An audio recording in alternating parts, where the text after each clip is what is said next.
If you haven't gotten a chance to go out to the Speakeasy at the Arcada Theater, I mean, you got to go. It is just absolutely fantastic. But, man, I got to tell you, last year I had the time of my life at the Fiesta Italiana on Taylor Street. It's an event that our friend Ron Onesti puts on every year, and Ron joins us. Hi, buddy.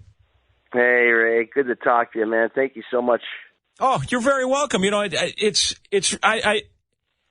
I know that you make a living off of being an entertainer. You and your family have brought festivals all over the area, Displays Theater, Arcada, two of your pet projects, but you've resurrected those beautiful theaters so nice. And you know, when one of the acts comes to town, go see it because it is really a unique theater experience.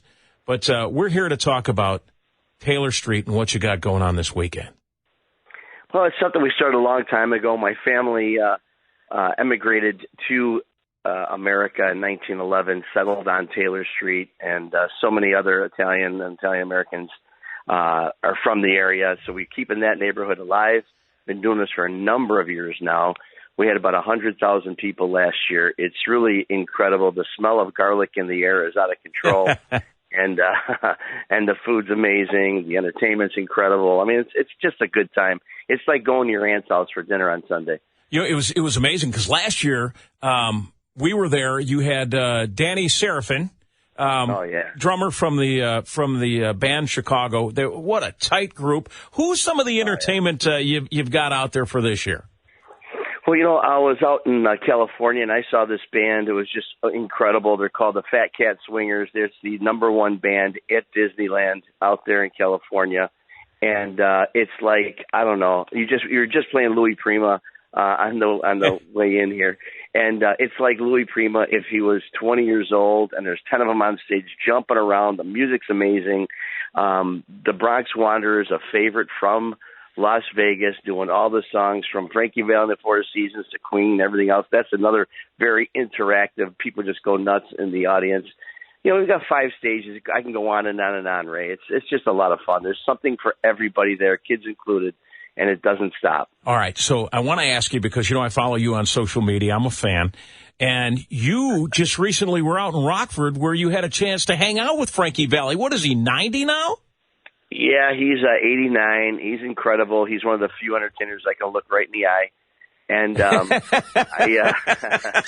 we see eye to eye. Yeah. But, he's legendary. He's iconic. He's one of the only ones left. And when you talk to him, he's got that Frankie Valli voice. You know what I mean? You know you're talking to Frankie Valli because it sounds like, you know, he's mouthing Sherry while you're talking. Yeah. It's, But he still does it, doesn't he? I mean, he still tours.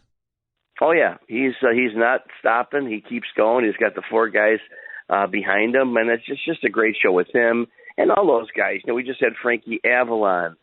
We have, Chaz Palminteri, your friend that's in the Bronx Tale, doing his one-man show. I mean, all these guys are still out there, still loving it. And, I had you mentioned the Arcada. I talked to Glenn Hughes from Deep Purple yesterday. We had a little interview, and he said, he loves the Arcada so much. Deep Purple loves it. It's their favorite venue in North America. I mean, it was a huge high five we got from Glenn Hughes yesterday. But we're excited about this weekend, man. No, you're doing a job, man. Well, you know who's going to want to come out there. My little Bella Gina Marie, with her little Alfa Romeo. You know, you beep the horn and it plays that song you heard on we played coming into the segment here.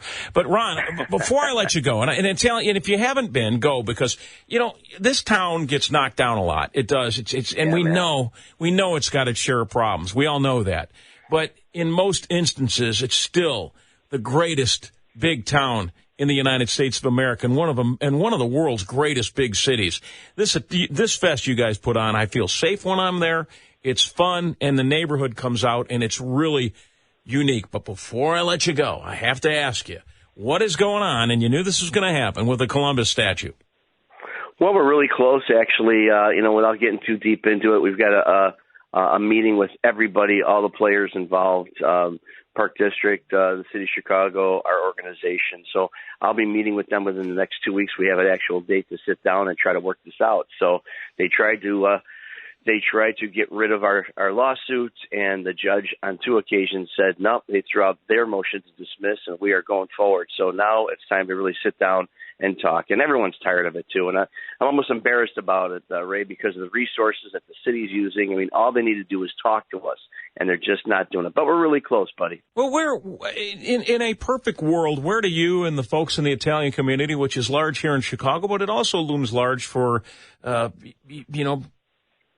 statues like this across America, where do you see this ending up? What works for you, your constituents, your friends, your Italian community, and the city of Chicago? Where do we see this thing put back up? Well, number one, we just are looking for the same amount of respect that any other ethnic group will receive, communication and to, talk about what's important to us. And these things are, it's really not about the man, what he did. I didn't know the guy 600 years ago, but, when he's come to represent to our community as an icon and our traditions for over 200 years, basically, we've been celebrating our heritage with this. So, ultimately, I mean, we want it back where they belong, where they were. And then we talk about it. The decision to move them or take them down should be at least inclusive of our Italian-American community, which was not. We woke up one morning, it was there the night before, the next day it was gone. So we want to put it back to where it was. We want to maintain, a certain level of presence in the city, and we're just ready to talk about it. This is a town that takes down airports overnight. It comes as a surprise to absolutely no one. Would you be all right if they said, hey, here's your statue, you can put it in the neighborhood, you can put it over on Taylor Street? Would that work for you? Well, of course. I mean, they've already offered it to me and said, but you can't put it in Chicago. Okay. Well, you know what? We're not done talking because that's not the way it's supposed to be. What ethnic group would allow themselves to be dictated to that kind of a thing? So, we're at the talking point now. So it's a long time coming, but I really believe we will make some headway within the next couple of weeks. Good to talk to you, Cugino. Ray, you're the best, man. And let's have your little girl on stage with that voice of hers. Yeah, I'll have my daughter come out and sing, at Italian Fest this weekend. We could probably work something out. Buddy. Come on, man, let's do it. She's got incredible talent. Yeah, she really does. She's not as much trying to be in the industry anymore because, it's hard and kids today get scared of hard work. But I can't say that on the radio because I'll trigger her and then she'll be mad at me. Nah, she's a wonderful young lady, and there's always a spot on our stages for her. Well, thanks for everything you've done for her, buddy. And for her dad, by the way. We like that, too, bud. Ron Onesti, we'll see you out on Taylor Street this weekend, okay? Thank you, buddy. It's right, Thursday through Sunday, by the way. Thursday through Sunday starts tomorrow. It is a lot of fun if you haven't been.